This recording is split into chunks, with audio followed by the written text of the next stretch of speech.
Dictation start होगा 5 second बाद। Start.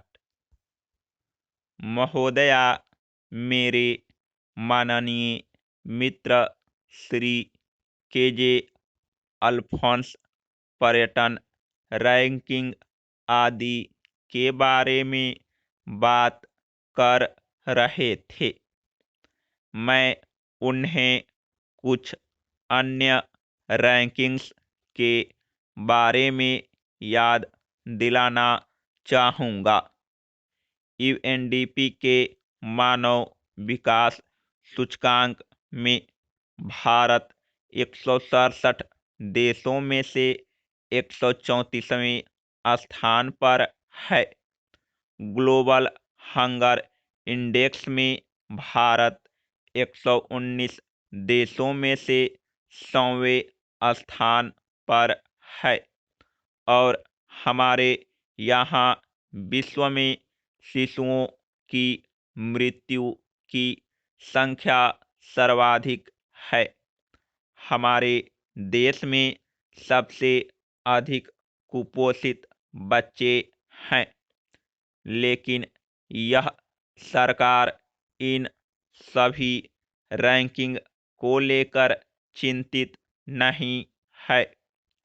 यह सरकार केवल ease of doing business ranking को लेकर चिंतित है, लेकिन इस सरकार को ईज ऑफ लिविंग रैंकिंग की बिल्कुल चिंता नहीं है। अब कार्यवाहक वित्त मंत्री ने अपने अंतरिम बजट भाषण में कई दावे और कई वादे किए थे। ऐसे ही वादों में एक है किसानों को मिलने वाली आय सहायता।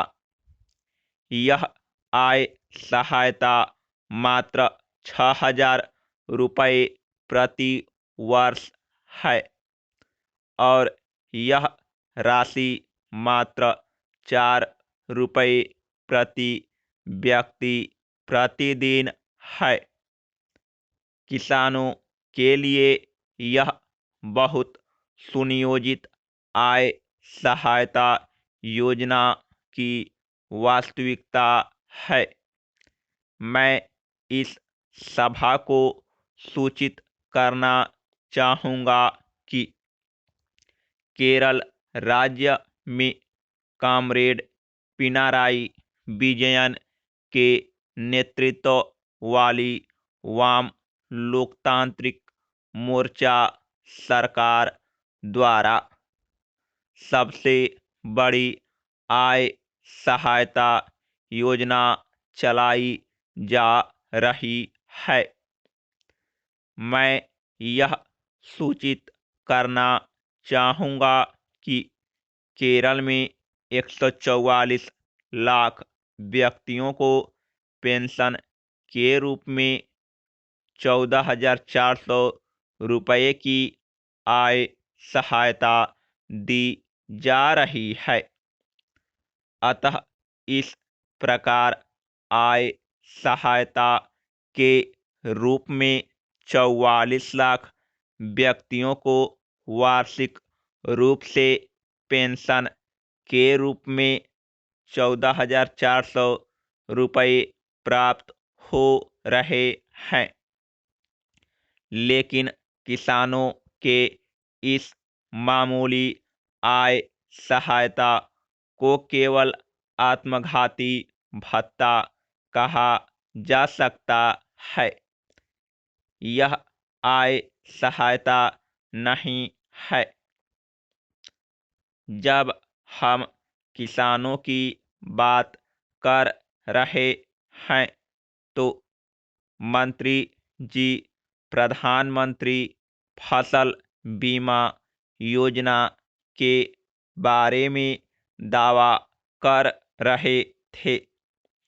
वास्तविकता क्या है? पीएमकेएफ के नामांकन में 3 साल में 15% की कमी आई है। यह 57.3 मिलियन से 48 मिलियन हो गई है। फिर खरीफ फसलों के अंतर्गत क्षेत्र कवरेज 2015 में 670 लाख हेक्टेयर से घटकर 2018 में 631.53 लाख हेक्टेयर हो गया है। अतः खरीफ फसलों के अंतर्गत क्षेत्र कवरेज में भारी गिरावट आई है।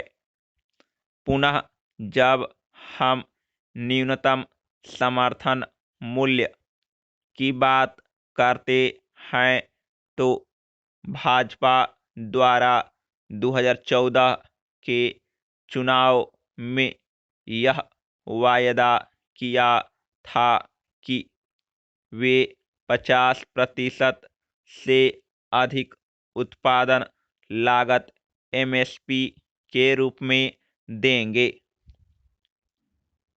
लेकिन वास्तविकता यह है कि 14 में से 11 फसलों को बाजार मूल्य से कम एमएसपी मिला है। समाप्त। डिक्टेशन अच्छा लगा हो तो चैनल को सब्सक्राइब कीजिए। कमेंट करके हमें ज़रूर बताएं कि आपको टाइपिंग करने में या डिक्टेशन लिखने में कितना गलती हो रहा है।